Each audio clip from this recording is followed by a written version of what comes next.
Seperti yang sudah teman-teman saksikan pada video sebelumnya edisi Yogyakarta, bahwa Kasunanan Surakarta Hadiningrat atau biasa orang menyebutnya Solo merupakan wilayah pecahan dari Mataram Islam tahun 1755 dalam peristiwa Perjanjian Giyanti. Dulunya, wilayah Solo atau Surakarta yang saya pijaki sekarang ini dipimpin oleh Sri Susuhunan Pakubuwono III sebagai raja pertama setelah memisahkan diri dari Mataram Islam.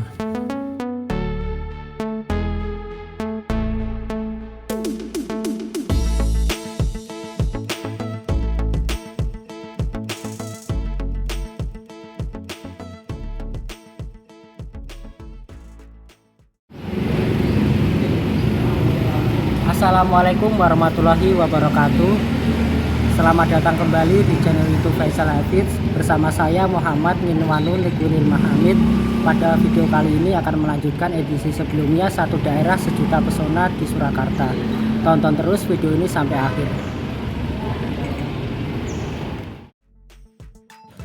Maka tak heran apabila keraton yang menjadi istana dari Kasunanan Surakarta ini cukup kental dengan nuansa keislamannya. Selain itu, terdapat pula ornamen atau ragam hias tradisional khas Jawa yang menghiasi setiap sudut keraton.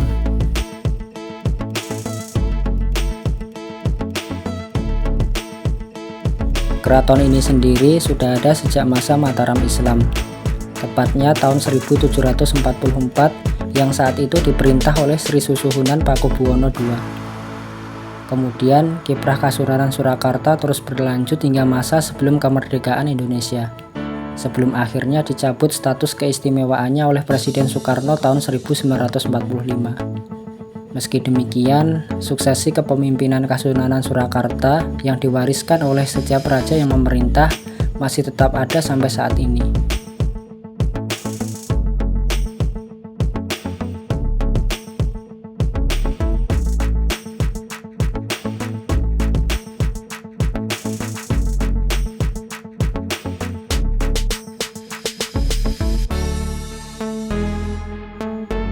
Selanjutnya, istana atau keraton Surakarta ini dijadikan museum untuk menyimpan pusaka-pusaka Kasunanan agar terjaga keasliannya.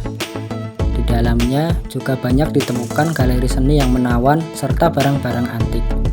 Tak hanya itu, kesenian daerah berupa wayang dan alat musik gamelan juga turut dipertontonkan guna menambah kekhasan daerah yang menjunjung tinggi kebudayaan Jawa.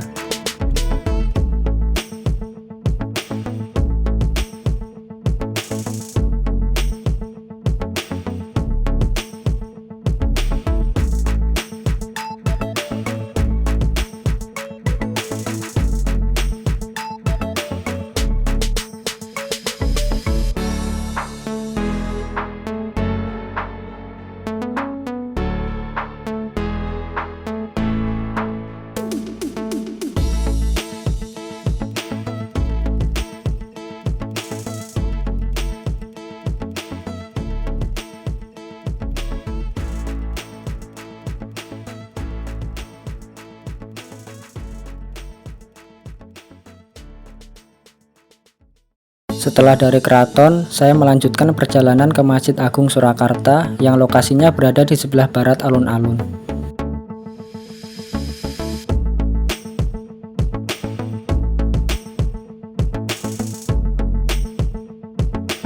Dahulu, masjid ini bernama Masjid Ageng Keraton Hadiningrat yang dibangun oleh Pakubuwono III sekitar tahun 1749. Setelah itu, dijadikan pusat syiar agama Islam di Surakarta selama beberapa abad. Gaya arsitektur bangunan masjid ini sangat dipengaruhi oleh Belanda dan Jawa kuno serta didominasi penggunaan kayu jati dengan kualitas terbaik, seperti pada dinding ruang utama yang ditempeli berbagai prasasti bertulisan Jawa kuno.